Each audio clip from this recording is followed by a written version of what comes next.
Hello, good evening, everyone. Good morning and good afternoon, depending where you are. I'm going to give you a daily recap here with me at Connect Africa. I'm going to bring to you three major topics, what's happening in the continent. So stay with me. The first stop for us is the William Ruto, the president of Kenya, his political party agreement with Raila Odinga, the ex-prime minister, and what is it, why it is so suspicious. So we are going to look at on that one. Secondly, we will look, we're going to go to the Western African states and we will see Dangote in Nigeria. There are a lot of new things that are happening to Aliko Dangote's oil refinery. Staying there still in West Africa, we are going to look at also Ecowas, one Western African state is a threat now for this economic community, Western African states.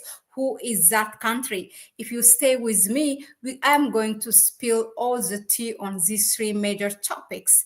Okay, so our first is that William Ruto's United Democratic Party or Alliance, the UDA, known as UDA, has signed a political agreement with Raila Odinga's, the Orange Democratic Party. Now, this agreement, as William Ruto said, it is not a coalition. So you might ask, if it's not a coalition, there are political parties, then what it is supposed to be? Exactly my question. He just said it's just a political agreement. It's not a coalition. But the thing is that William Ruto did not also, totally ruled out that there is no possibility of having a coalition agreement between these two political parties.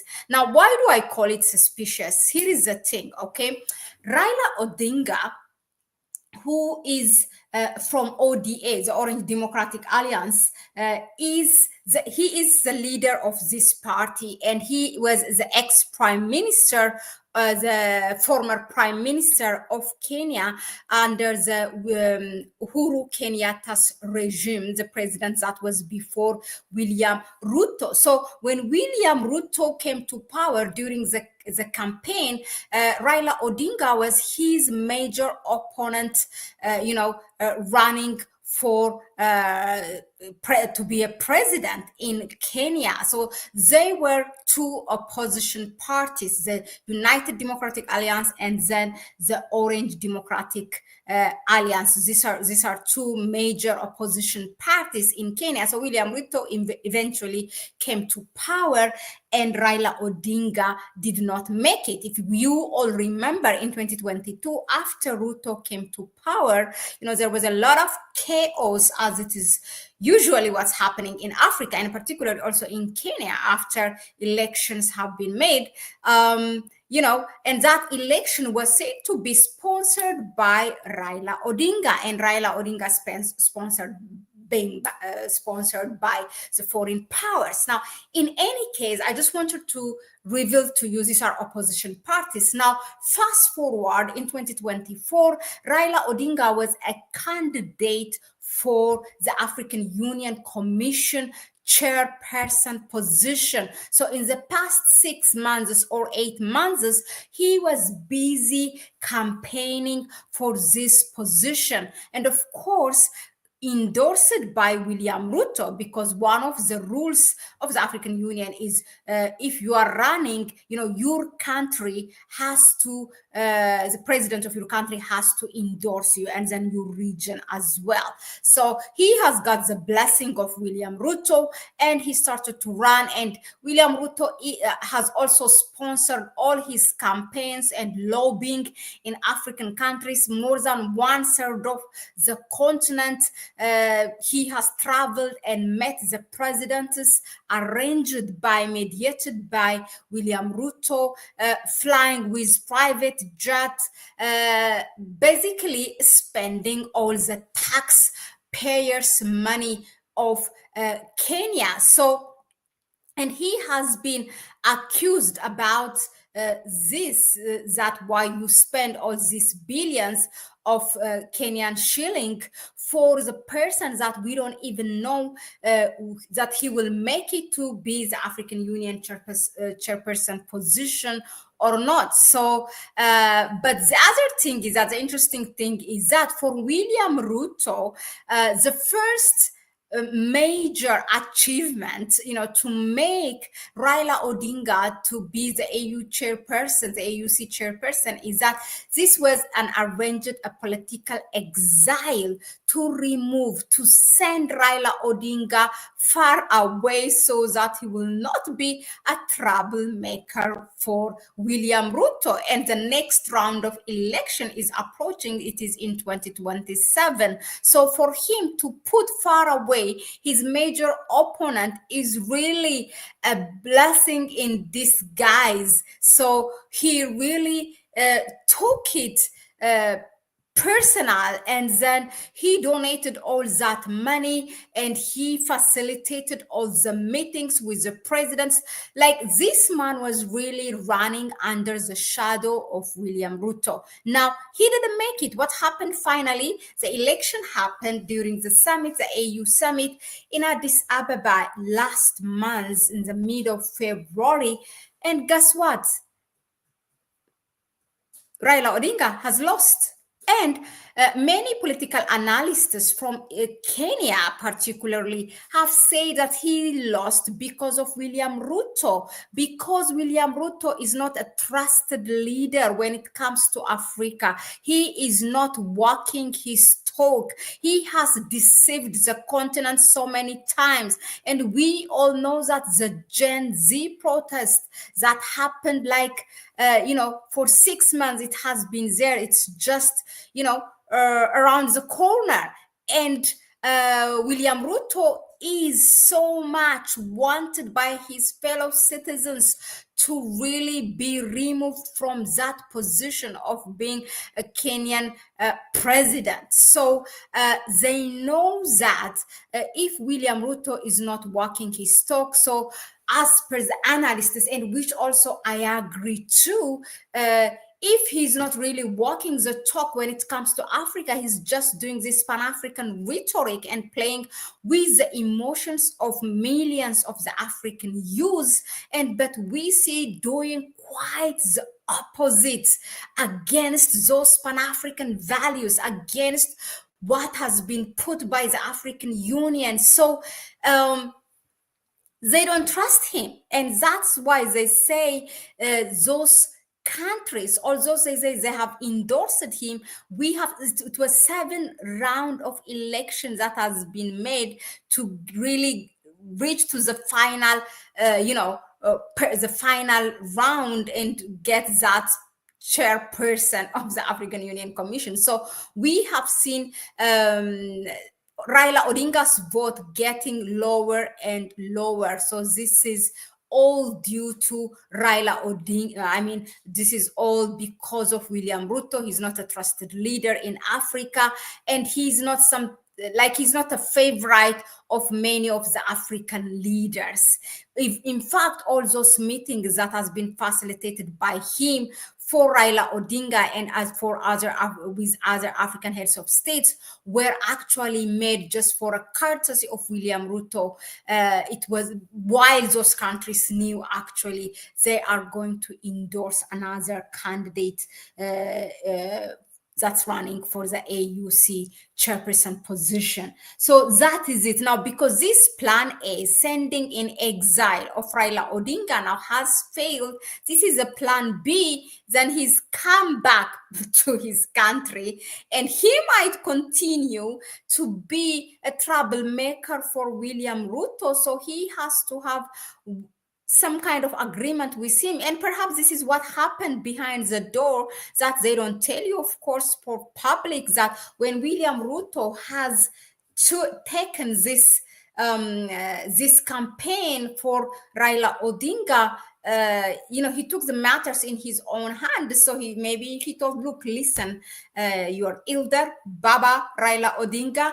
I will do everything to send you, to get you this position. I will pick up the phone and talk to my counterparts.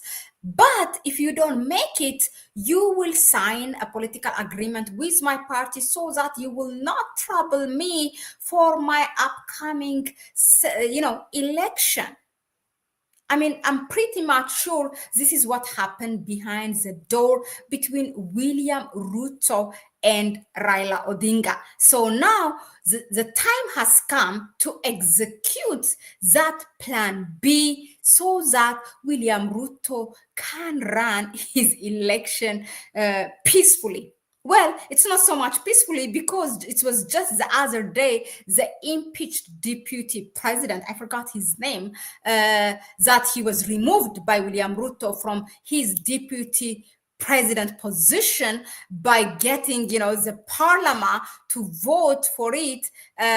He warned William Ruto that he will lose the election 2027 in Kenya and there will not be no second term in office for Ruto. He really literally said that because this could be true because it's this man, this deputy president, that got him, that brought many of the vote for the majority of the vote for William Ruto. Now, in that county where this deputy president comes from, there are 6 towns, and all those 6 towns will vote automatically for this man. And this deputy president, he has made it clear he is going to run for presidency in election 2027 in Kenya. Well, so now William Ruto is paving the way towards that election. So one down, that's Raila Odinga. I mean, if I was Raila Odinga, I wouldn't even think to run for election or anything. The guy is 80 years old, for God's sake. He does not need to be in any election. I mean, this has to stop in Africa. When you are above your 70s to run for, I mean, most of our presidents, they are in their 60s. Okay, we have presidents also in their 40s, like Abiy Ahmed, in their 30s, like Captain Ibrahim Traore, but very efficient, isn't he? So, 80 years old, that's too much. You know what? Are you going to die in office? Is that what you want, is a presidential funeral for you? He doesn't need to be like, he just have to go back to his farm, relax, and write your book, write your legacy, do something good for the people so that they can forgive you for all the wrongs you have done, while running to be a president, but only to be a prime minister or a deputy every time, being outplayed or being won by your competitors or by your oppositions. So it's just time to relax and be in your farm. Yeah, that's what you need to do, and write your book. That will be your legacy. Thank you very much for tuning in for this first stop of our news for today, for this daily recap. Now, moving on, the next news is on Nigeria. So we go to West Africa. So in Dangote is actually doing good. Guess what? In Nigeria, the Nigerian government now turns to Dangote, Aliko Dangote, and is asking for a cheaper fuel. This is really, because I love, first of all, I'm very happy as the circle becomes full. But, this is also a double standard by the Nigerian government. For those of us who knew how much the Nigerian National Petroleum Corporation have been really pain in the ass for Aliko Dangote, giving him trouble ever since this idea of establishing an oil refinery in Nigeria is conceived and even materialized, the Nigerian government have consistently giving trouble to Aliko Dangote's refinery, oil refinery.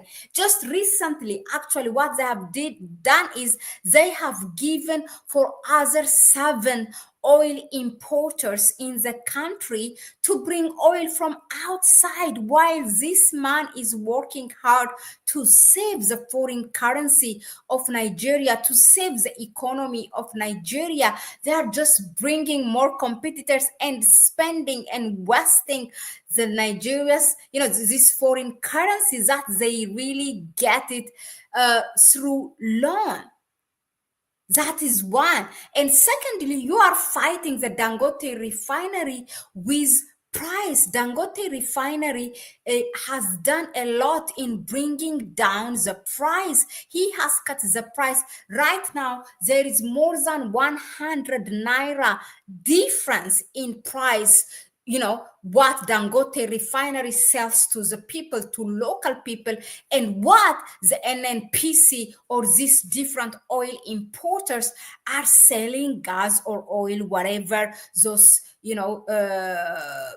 things to the Nigerian people. So guess what? The people go to Dangote. Now the government have been fighting Dangote, but now they have to turn to him and ask him, to secure more oil through with this fair price. Now it is the Minister of Energy by the name Makozo Chikote. He sent his delegates or his team to meet with the team of Nigeria, the Dangote Refinery, and they have asked them to secure a cheaper fuel, So this is why the double standard is why you are consistently fighting Dangote Refinery by increasing the price and refusing to bring it down. The other one is by consistently giving a license for oil importers to bring oil from outside. Okay, that is one. Now, still staying in Nigeria, still again about Dangote, the other thing is that Dangote has, the refinery has secured 1 million barrels of crude oil to import from another African country, which that country is an oil producer. Guess who? It's Algeria. Algeria has an oil resource or natural resource, and also it refines its own oil. Now it's going to provide or supply crude oil to Dangote Refinery. The thing is that we all know, back in January 2024, when Dangote oil refinery plant started the work, we know that the Nigerian government has refused to provide crude oil for Dangote. And Dangote was forced to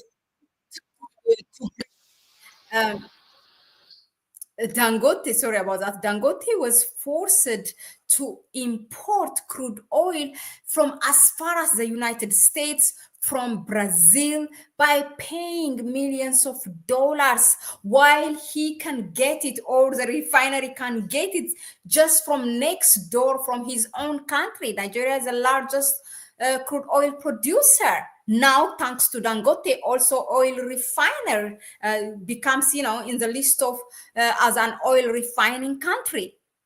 Okay, so they have denied their own son a crude oil. So Dangote was importing that. After many fights, Dangote really has put his life on it.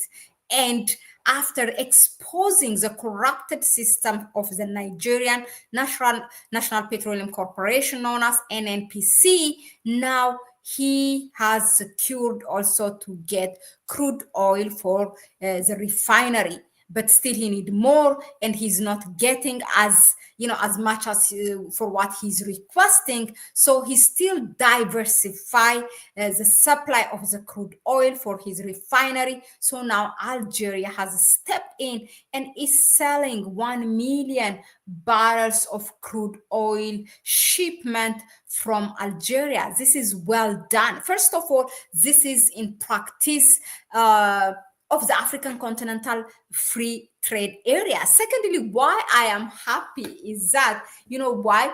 The three countries, Niger, Nigeria, and Algeria, were those countries who were selected by, especially by Europe, excuse me, by Europe to provide energy supply oil to European countries after the Ukraine-Russia war broke out, and because they were looking for the energy supply everywhere. So they got to take the Niger's oil.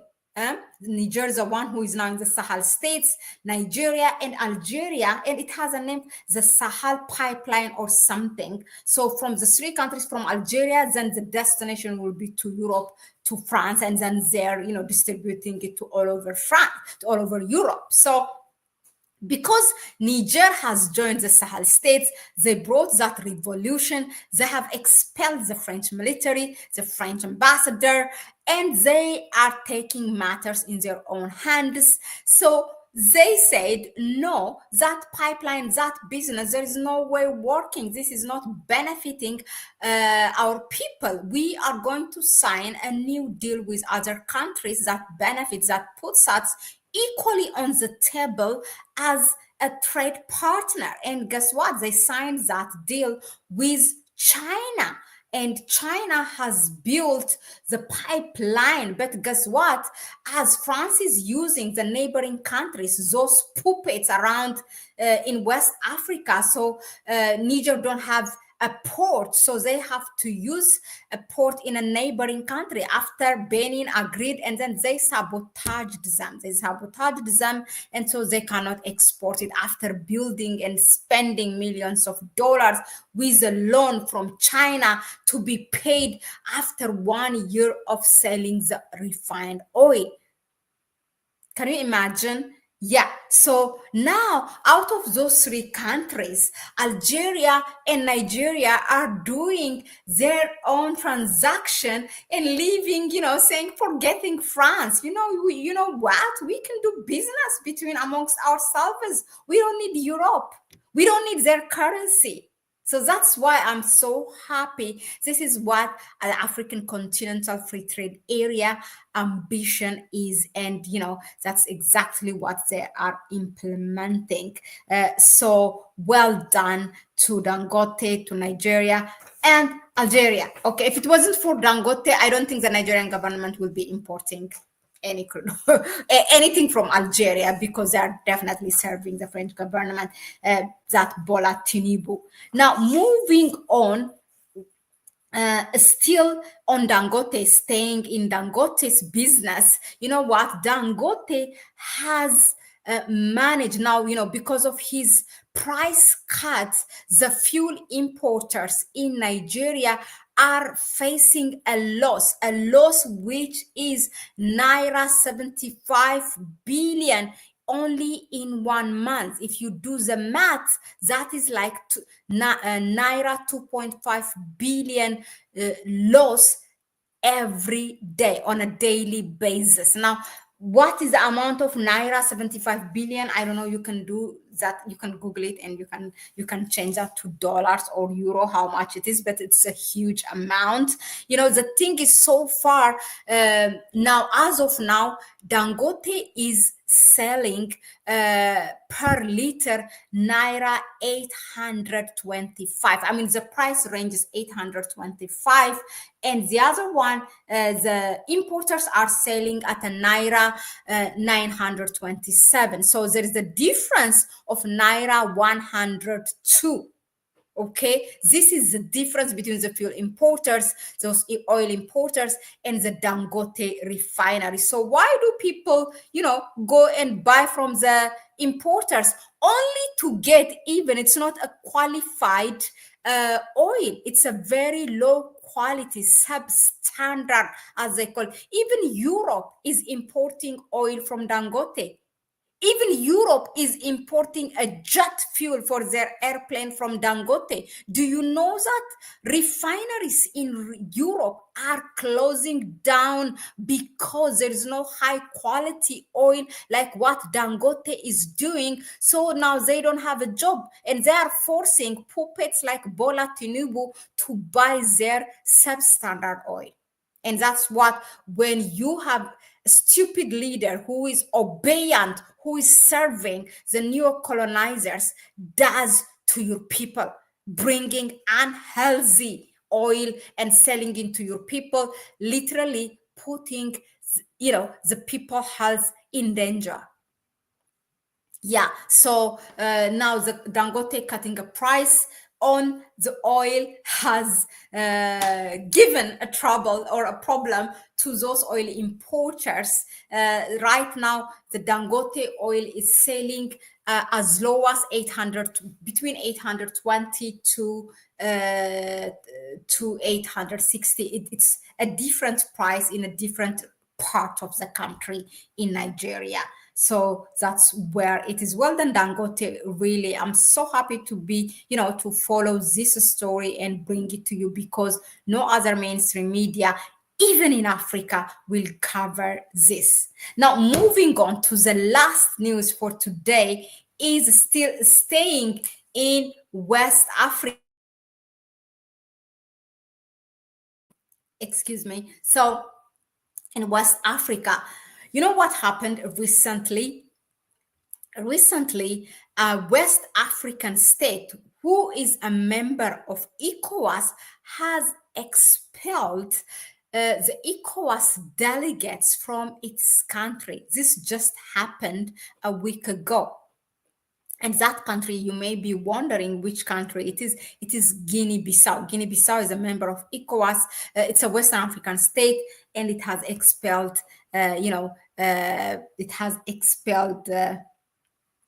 these delegates. What were the delegates doing? These delegates of ECOWAS, they went there to talk about how, listen to this, how the election should be conducted,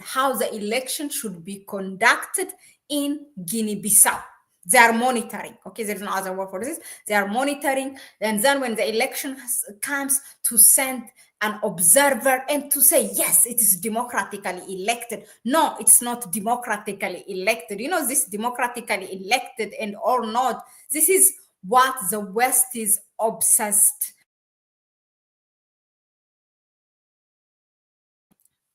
Sorry. This is what the West is obsessed with: democratically elected. What it means is that phrase. What it means is, yes, we have a person that is elected that agrees with the values and terms and condition of the West. That's what it means. Okay. And then if you do that, they send their observer, they fund your election, they sponsor everything. And if you are their guy and running to be a president, they sponsor you, they finance you running your campaign as well. So now these delegates are composed of, one is from ECOWAS, the other is known as UNOWAS. You know what it means? It is the United Nations Office for West Africa and the Sahel states. So a delegation composed from the two the two organization has gone to Guinea-Bissau, and they were, meeting with people, the opposition parties, this and that, and then, the Guinea-Bissau president said, you have one day, you have to pack up and you are going, because they were eventually coming up saying that because the opposition was making a noise and saying the term of the president has expired and he has to leave power. The president is known as, if you are wondering, or if you his name is Umaro Sissoko. Umaro Sissoko has been in power since 2020. He was supposed to hold an election actually in November last year, but he has postponed it. So I mean, and indefinitely. But there will be an election in the next few months. So this is why they are send their observer later, to make sure that which opposition party is going to really, will serve the bloc, and then through the bloc will serve the Western state, the Western world.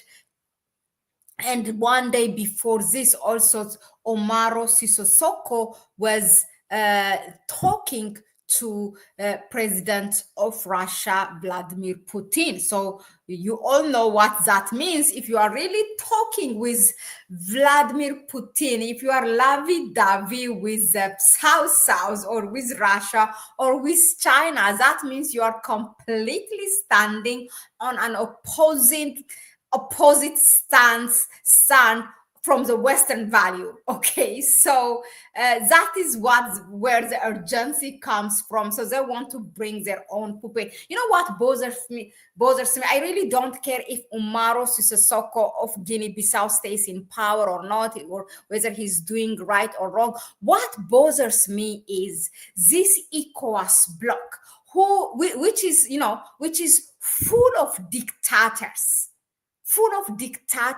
is now turning to be a police for democracy. Look at Bola Tinubu. How did he came to power? By fraud, through fraud. The whole Nigeria knows this. In fact, there are reports that he has been a drug dealer in the US. They don't know how this man came to power even. You have Patrice Talon. He's a young man, but when he came to power in Benin, he promised that he will serve one term, only one term. That's what he said. Now he amended the constitution and he is serving his second term and wants even a third term. Look at Togo. Togo has never seen any president ever since independence. Only one family is governing that country for 60 years. When the father died, now the son is a president. That's what's going on. I mean, now these countries, Ivory Coast, Alassane Ouattara is in his fourth term. He wants a fifth term even. He is a direct puppet of France. Now, these dictators want to police, going around in Ecowas member states and saying this one is democratically elected, this one not. Guess what? You are dictators at home who is trying to be a democracy police in somebody else's house. Guess what? Charity begins at home. Make your house in order first for people to take you seriously. This is the very reason that you expelled, you sanctioned, you Ecowas, led by Bola Tinubu, sanctioned these three countries, the Sahel states, Burkina Faso, Mali, and Niger, because they said no to neocolonization. And you didn't like that. In fact, you threatened those states to intervene militarily. If it wasn't for your own people in Nigeria, you would have done by now a lot of damage and intervened there. There will be war going on. But your own people threatened you and they said they will throw you out of power. That's why you didn't go and intervene. So please stop being, this police for democracy. We don't need it. It's not working in Africa, by the way. Those countries are very well governed. What happened is a revolution. When people stick to power and don't want to transfer it to another blood, another line, another ideology, to what the people want, what comes is you will be forced to take power militarily. In fact, all those Pan-African leaders that came to power and who were loved by their people came to power through military, the so-called coup. But we call it a revolution. So history tells us this is what works for us. It's not this democratically elected. We don't want, you cannot fool the African people anymore. Guess what? As Bob Marley said, you cannot, you can fool some people sometime, but you cannot fool all the people all the time. Time is up for that. People are awake. Wake up before it's your turn to be thrown out. Because now people know how to do that. And they have seen, as an example, the countries who have taken the matters of their own destination into their hands are doing very well.